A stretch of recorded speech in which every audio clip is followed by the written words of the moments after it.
Hello everybody, this is CJ Wiley with More Adventures on the Road.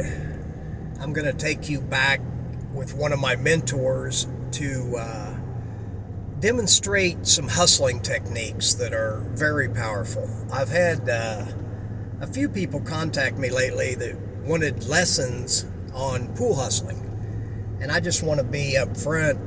I don't feel comfortable doing that because the hustling part of my life is gone, but what I do now is I teach people how to recognize hustles, not just in pool, but there's a lot of hustles going around in the real world if you just know what to look for. I've got a saying, you only recognize what you're familiar with. So if you're not familiar with some of these hustles, you will not be able to recognize them. I first learned that with a card mechanic I was traveling with when I was a teenager.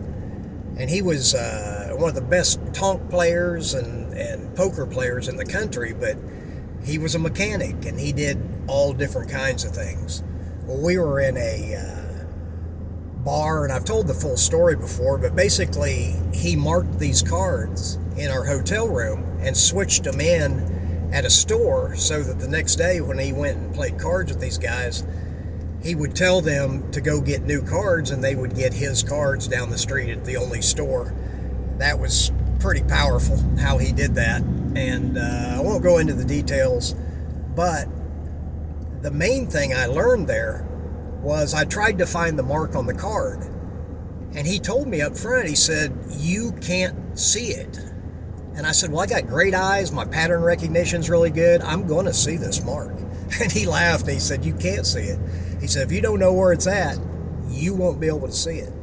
So, man, I looked at those cards for 15 minutes probably, comparing them and looking, and I could see no mark. Then he showed me the mark.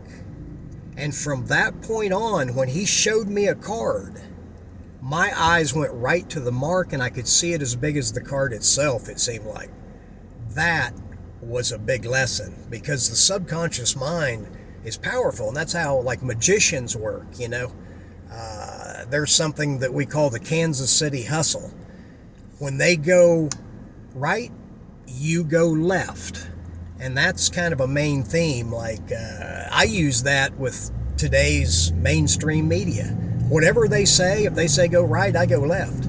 If they say go up, I'm going down. If they say go east, I'm going either west, north, or south. So that's just me, and I know a lot of you are figuring that out, that it's all just a theater, all the world's a stage. But I learned all this stuff hustling pool, and one of my main mentors was Dalton Leong, and he was an Asian man from San Francisco. He was in Ironsides and a couple other TV shows. He was a real professional actor. And when I was with him, he was Chinese, but he looked kind of like he could be anything. He just had that look, and he was such a great actor. He'd act Chinese and put a camera around his neck and go in, and he'd talk you'd swear he was a tourist and wanted to bet on me playing pool, and it was smooth. We'd be in Indian hotels and they'd call up and go, sir, 11 o'clock at checkout time, you need to leave. And he'd go, oh, I am so sorry, sir, we had late night, we having trouble getting ready, can I stay till 1 p.m.?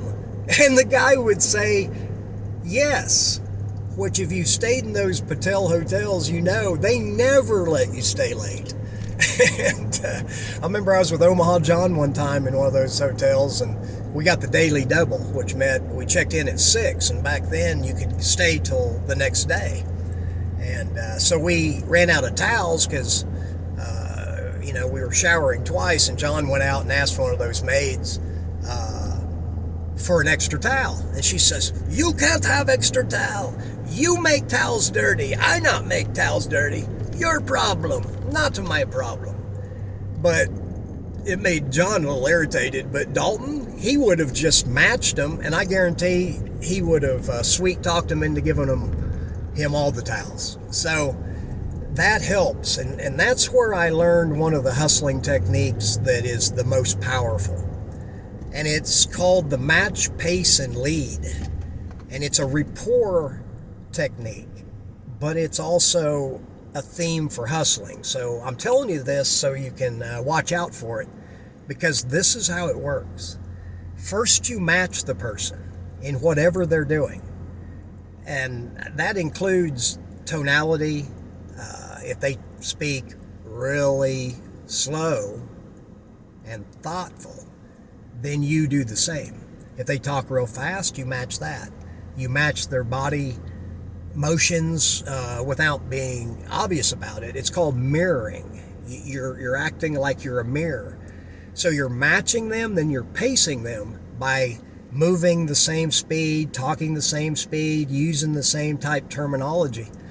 And then it's the lead stage, where you can lead them into the behavior that you want.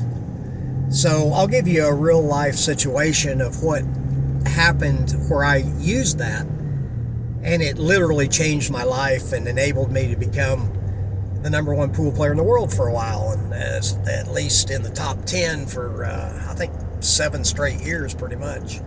So I credit what I learned and how I learned it to a big substantial part of my success. And what happened, it was at my first tournament in Toronto, Canada, and I was with Roger Griffiths, who was a great friend of mine, and he actually beat me in the finals of the Ultimate 9-Ball Championships on ESPN one year.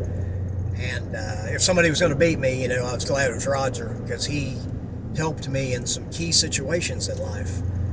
And we were in Toronto, and I had a great tournament. I beat Efren in the first round, and I think, or one of the first matches, and then Earl Strickland and Jimmy Rimpey, Mike LeBron, who was U.S. Open champion, and Chris Woods, which I think at the time he was one of the best, certainly the best 9-ball players in Canada.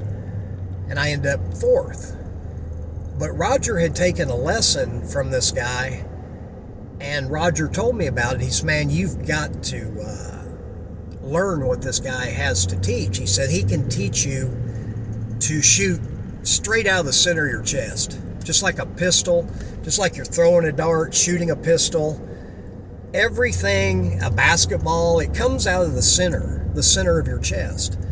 So what I was doing at the time was I was lining up like off my right hip or right shoulder, and that's what most people do. But if you line up on your right hip, then your eyes can't be on the line. If you line up on your eyes, your hip can't be on the line. But you know what? The hip doesn't matter playing pool. The right hip for a right-handed player, the only thing it does is it gets in the way. So you just can't look at the shot and go straight down on it because the hip's in the way. So what he taught me was a way to get the hip out of the way and shoot out of the center of my chest. Now, I learned that. It took me about 2 or 3 weeks, and the next tournament I played in, I had wins over Nick Varner, Johnny Archer, and a classic was with Steve Miserak, where I beat him 11-10, and I ran the last rack out in about a minute. I was in dead punch, and Pat Fleming told me it was the best-selling video of the year for him. It was AccuStats, Buddy Hall, and Billy Incardona were commentating, and that was a classic match. If you've seen that match, it's a good one. Steve Miserak was kind of a hero of mine. He did the light beer from Miller commercials, and I've told the story where I went and saw him do an exhibition and got his autograph and got kicked off the basketball team as a result, where I told the teacher, that's okay, coach, I'll never be an NBA basketball player, but someday I'm going to be a professional pool player, and I'm going to beat that Steve Miserak. Which he just laughed and scoffed and told me to get out of his office. So, the authority figures in my life in school weren't very good at predicting the future. And, I still have a little bit of a resentment that they try to crush the dreams of young kids. I wanted to be a professional pool player. And pretty much everybody told me that could never happen. So that's why I'm always skeptical of appealing to consensus or authority, because they're usually wrong in my experience. So,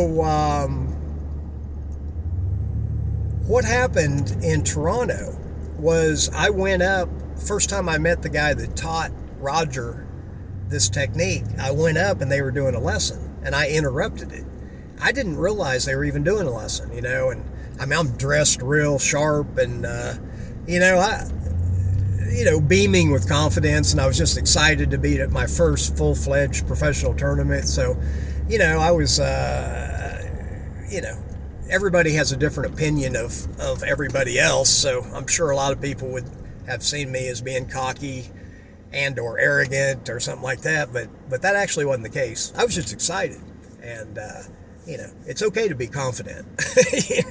There's a fine line there between confidence and being arrogant or whatever. But, to play the highest level of pool, I never could take credit for it. So I never had any problem much with my ego, because I strive to be egoless, and that's why I read books like Zen and the Art of Archery, to learn how to get through that egotistical part of my mind and allow the game to play through me.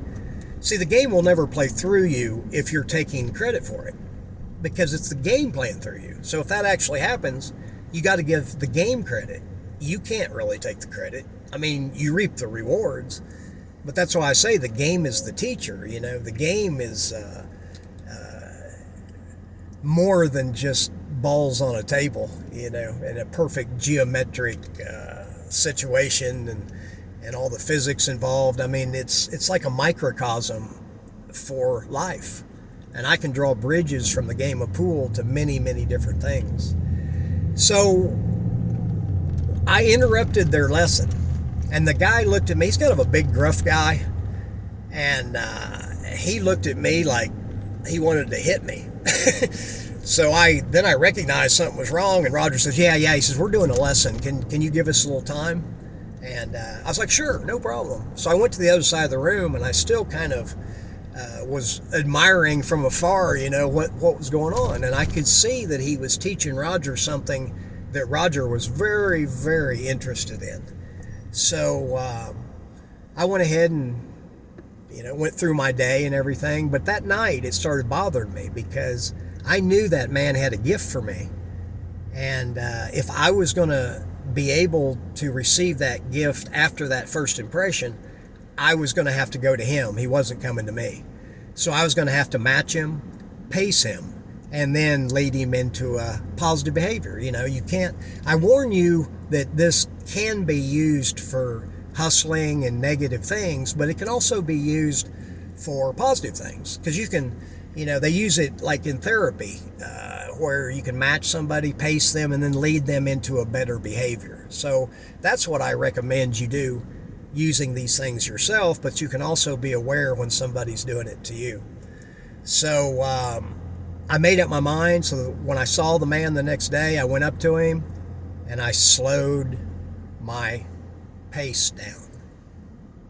And I matched his seriousness. And it wasn't easy, but I matched his body, like I became as much like him as I could. And it worked. And I sincerely apologize for interrupting the meeting of them or the lesson, and asked the man if he'd be willing to share what he was sharing with Roger with me. And he agreed. So he took me and he showed me the trick to doing what I teach now. It's the foundation of it anyway. Because like any structure, it's built at the foundation. If you don't have a great foundation, if you build your building very high, it's not going to be stable. It's the same with your pool game. Your foundation deserves a lot of attention, and most people don't have a good foundation. What most players are doing is they see the shot, they go up to the shot, they look at the shot first. That's like the top of the building. Then they try to conform their body to that shot. See, that's not what the secret to pool is. The secret is you set your body the same position every time, and then you play pool. Just like if you're going to build a robot that played pool, you would want to build that robot completely in the best way possible for it to shoot out of the center of its vision, hit its target, and be able to have the right tempo, speed, and everything else involved. But you would build the robot before you would let it play pool. You wouldn't assemble it while it was going down on a shot. But think about it. Is that what you're doing playing pool? Are you looking at the shot, then setting your feet in like different positions every time? I mean, I know you try to set them in the same position, but I literally set my feet in the same position and line up to every shot exactly the same. Well, I say exactly the same. For all my shots between straight in and a half a ball angle, I align center to center and then triangulate the angle based on that reference. If it's a half ball angle or more, I set up on the half ball as my reference. That's alignment. See, alignment and aiming are two separate things. The alignment is the secret to aiming, but you don't hear people talk about alignment. They'll talk about swinging into the shot. And see, they're lining up off their right hip, right shoulder, right foot. So it's not on their visual line, so they can't do what I do. And I have figured out some things that your eyes will do that's just unbelievable. I've been accused of teaching some kind of magic or something by a guy in Louisiana. He says, "This is some kind of magic?" He made like 5 shots in a row that he's having trouble with at the end of our lesson without aiming. Because that's the thing, when I'm playing my best, I'm really not aiming. And I bet you're not either when you're playing your best. You just feel like you're part of the game. So the key is to develop your techniques so you can play your highest level all the time. And that's what happened to me after I learned this technique and just added it to what I was already doing. So the man gave me the lesson, showed me everything. Now I'm still kind of matching him, but now I've got rapport with him and he knows that I'm a good guy, you know, and I like him as well. But what was really funny about the whole thing is at the end of that night, we were both in the bar sharing drinks, and I had him laughing and cutting up and talking fast and telling stories. And so, you know, that's just it can be a hustling technique, but it can also be a technique to be able to help others. You match them, you pace them, and then you can lead them into a better behavior or not. So there again, I'm giving out the information. I'm hoping everybody uses it in a positive way. And if I can help you with your game, with the high-level fundamentals, techniques, and systems that I refer to, you can learn those as well at www.masteringpocketbilliards.com. You can master the game. It's a journey. You know, I'm still learning things every day. It's an amazing game, and the game is the teacher. So next time, I'll share a little bit more advanced techniques on the hustling, gambling, and adventures in pool.